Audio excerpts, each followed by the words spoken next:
টিবক্সের voice control remote যখন disable হয়ে যায় বা কাজ না করে তখন কিভাবে রিমোটটি কানেক্ট করতে হবে সে বিষয়টা আমি দেখিয়ে দিচ্ছি। প্রথমে ব্লুটুথে যাবেন, ব্লুটুথে যাওয়ার পরে পেয়ার নিউ ডিভাইস নামে যে অপশনটি আছে পেয়ার নিউ ডিভাইসে চাপ দিয়ে যদি সার্চ অ্যাভেলেবেল ডিভাইসে যদি রিমোটের যে অপশনটি যদি চলে আসে তাহলে ওইখান থেকে কানেক্ট করে নিতে হবে। আর যদি না আসে তখন রিমোট থেকে টিভি বক্সের রিমোট থেকে ওকে বাটন এবং মাইনাস একসাথে চাপ দিয়ে ধরে রাখতে হবে কিছুক্ষণ। ওকে বাটন এবং মাইনাস একসাথে কিছুক্ষণ চাপ দিয়ে ধরলে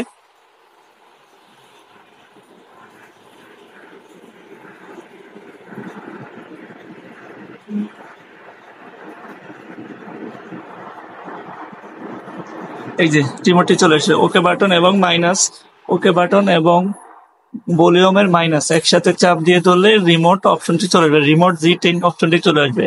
তখন এখান থেকে রিমোট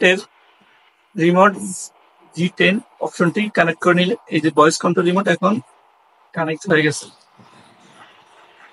ভয়েস কন্ট্রোল রিমোটটি এখন কানেক্ট হয়ে গেছে। আমি আবার দেখাচ্ছি আপনাদেরকে। এই যে রিমোটটি কানেক্ট হয়ে গেছে।